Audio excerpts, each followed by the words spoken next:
Bismillah ar-Rahman ar-Rahim. I begin in the name of God, the most merciful, the most kind. Alhamdulillah Rabbil Alameen. All praise is due to God, the Lord and sustainer of all the worlds. And I greet you with a greeting of peace and mercy from your Lord. Assalamu alaikum. Firstly, many thanks to you, Kamran, for organizing this webinar for Earth Day. Happy Earth Day 2020, everyone. You know, mashallah, Kamran put this all together so swiftly and with such focus, mashallah, mashallah. So may Allah bless you and reward you for bringing us together. And I've used Zoom in the past for meetings, and now we're using it for family get-togethers with our mum on a Sunday morning. But it's wonderful to be able to bring so many people together today to discuss Ramadan, to reflect on the environment, and of course to ponder the implications of COVID-19.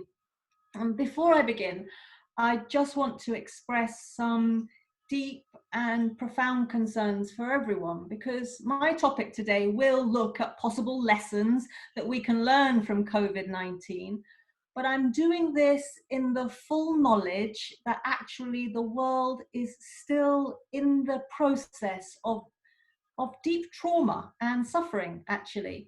And so I think we probably all know of at least one person who's passed on from COVID-19. My timeline is literally full of lost relatives, of mothers, of fathers, of aunts, of uncles, of grandparents, of sisters, brothers, children, old and young, who are being lost to this virus that we have no control over and no vaccine for.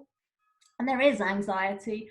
Families are unable to be with their loved ones during their last moments on earth. Funerals are being mourned without mourners. And at the same time, people are struggling financially. Incomes are being slashed, jobs are being lost, people are struggling with food security, food.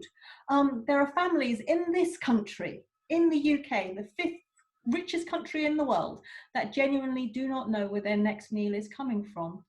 And there'll be deep scars left on families and on communities.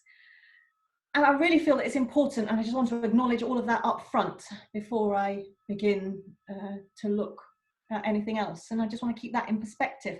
So whilst I thought for a short while that I'd begin this talk of showing images of the decreasing nitrogen oxide levels over China and Italy, of the Himalayas being seen from India for the first time in 30 years, of the waterways of Venice being clean, of wildlife sauntering into cities, I paused, because yes, all of these things are happening, and considering air pollution kills 3 million people every year, the decrease in air pollution is very, very welcome. But the issues are fundamentally more complex, because decrease in economic activity that is leading to the decrease in air pollution also means that jobs are being lost and people will go hungry. And the people whose low wages meant they were not able to save for a rainy day are now literally in peril, not just from the virus itself, but from the economic fallout that the necessary lockdown is wreaking on global economies. Because at this moment, the world is set up. The crazy rat race, fueled by the creed of economic growth, means that the current crisis will hit the poor and the weak the hardest. So for me, I think that there can be no exaltation that nature has spoken, whilst we reflect on the image and the reality that people are suffering.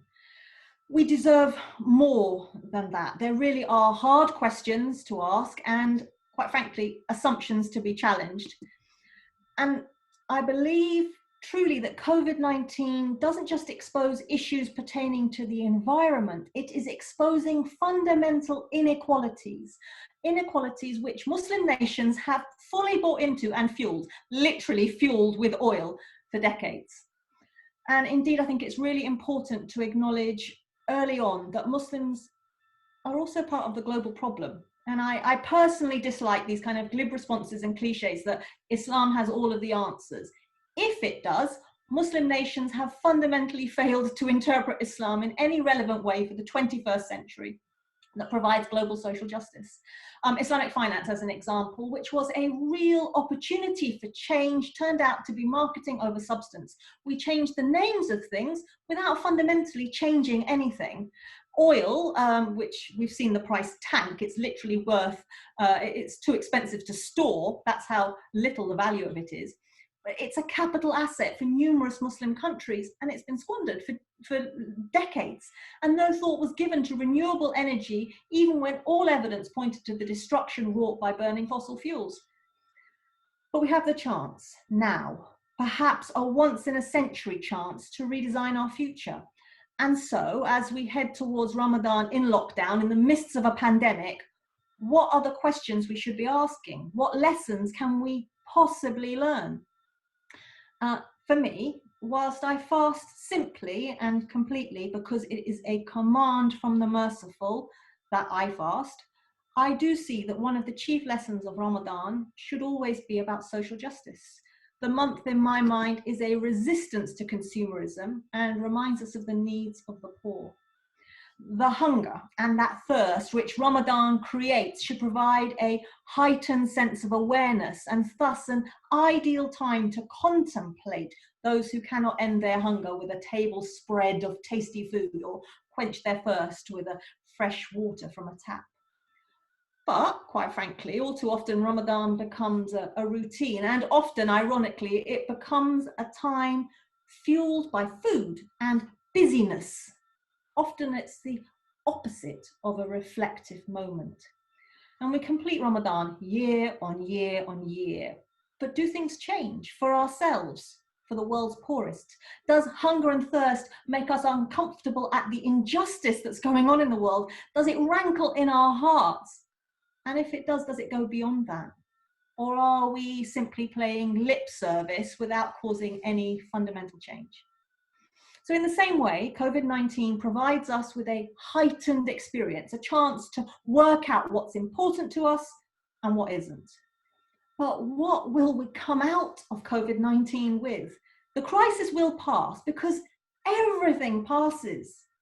But what will be changed? Will lockdown have taught us anything? Will the world be altered?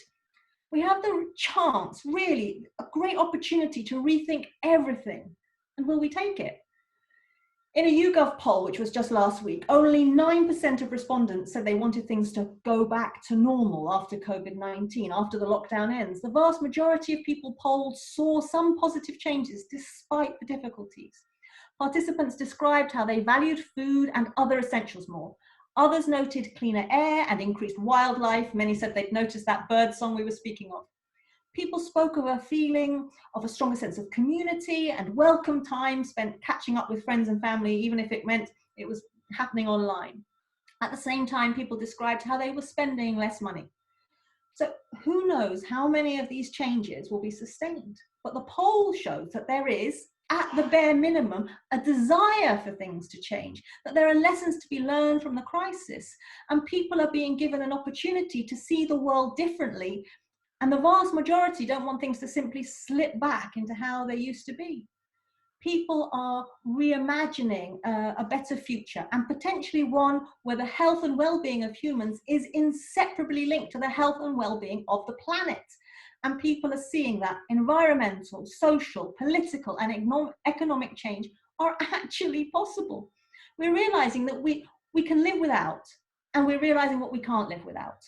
The essentials of life have been laid bare. We're experiencing Maslow's pyramid of needs in real time. And whilst getting back to work is, of course, important to so many of us, fueling the great rat race doesn't seem to be on anyone's lists of priorities. And since the 20th century, growth of our GDP has become the marker of a nation's success. If we take GDP as a marker, then we are in real trouble. Our planet is in dire straits. You can't have limitless growth on a limited planet. It's impossible. Environmentalists have really been focusing on the growth problem, with global consumption growing at an unsustainable 3% prior to COVID-19. Environmentalists are saying that consumption is the root of the problem for the planet. And the Quran speaks very clearly about excess, but waste not by excess, for God loves not the wasteful. But UK GDP looks set to radically contract in the wake of COVID-19. Now, the Office for Budget Responsibility, which is the UK's Treasury's official forecaster, has warned that UK GDP could contract by 35% in the coming months due to coronavirus. And this would be the largest quarterly decline in economic activity in 100 years, maybe ever, in fact. But even before COVID-19, people were questioning this obsession with growth. Last year, the New Zealand government of Jacinda Ardern ditched GDP as its main measure of economic success, instead choosing to focus on maximising the well-being of its population. Fundamentally, GDP is not some sacred measure given to us by revelation. It's a marker which economists came up with, and like many other such markers, we owe them no allegiance. Even money. What exactly is money? It's not real in the same way that my hand is real or a loaf of bread is real. The stock market goes up and down, but is there something really tangible in that? Or are we dealing ultimately with the confidence of stockbrokers that give the numbers of the Dow Jones or the FTSE any meaning? Our economy and our governments should exist to be of service to us, its citizens. And if they fail in that, then it's the obligation of us citizens to call them to account, to ask why, what's going on. And sometimes we're too busy living life, of keeping the normal everyday ticking over. There's no time to ask the big questions. When you're so exhausted from a 1-hour commute to work, an 8-hour working day and a 1-hour commute home, what time is there to rethink the whole machine? And so COVID-19 is allowing many of us time to question the day-to-day norms we have grown accustomed to living. It's allowing for cleaner air and more birdsong. It's also allowing us to ask questions about what's important.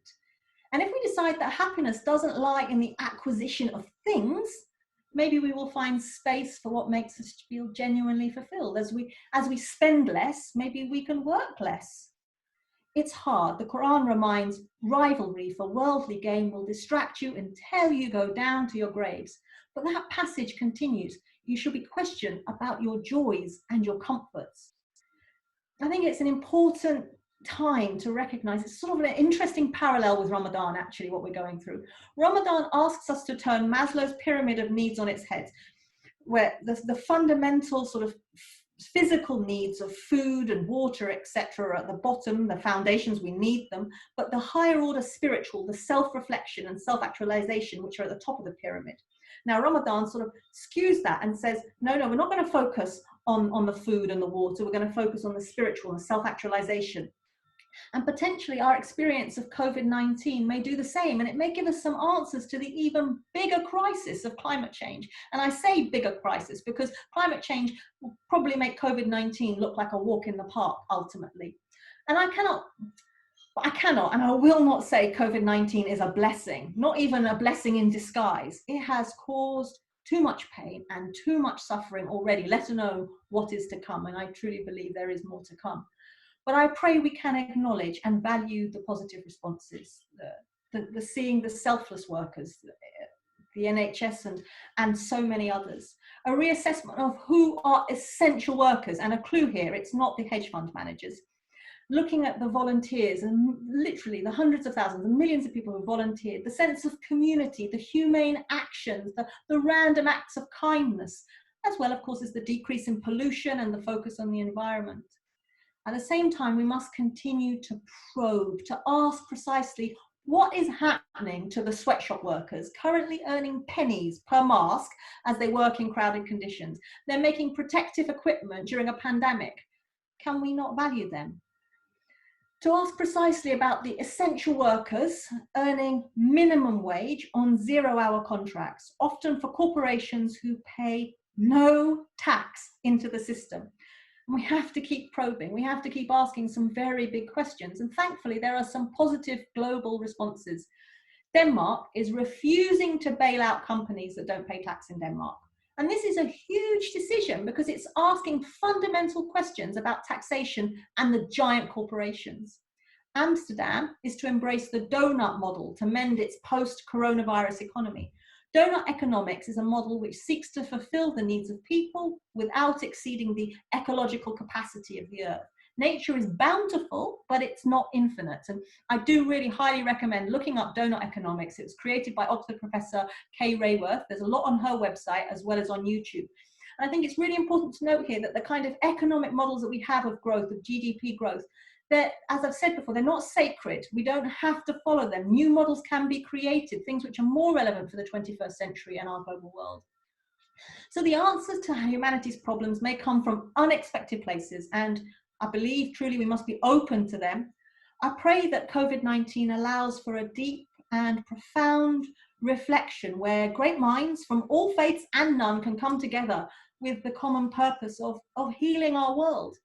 We've seen cleaner air, and that is an absolute bounty. We have seen governments find money when before there was none. We were in this sort of sacred altar of austerity where there was no money, and suddenly we have seen intervention and governments prepared to intervene across the world. All sorts of different governments, all sorts of different political persuasions intervening because they have had to. We have seen the homeless housed. We have learned we can self-organize in communities. We have learned that change is possible if there is the will to make it happen. We have seen that our economic models are not sacred and that they can be changed overnight, in fact. Now, none of this can be forgotten. Ramadan comes around once a year. It's a time of reflection. It's a time of renewal, which, inshallah, God willing, will recharge us for the next 11 months. Now, COVID-19 is a level of global crisis that comes around in a generation or more, in a century. And may it provide us with the impetus for genuine, sustainable change that will help us value human life, help us value the planet, and allow us humans to see how dependent we are on nature. The planet can live without us, but we cannot live without the planet. Happy Earth Day 2020, everyone, and a very happy Ramadan. Jazakallah khair.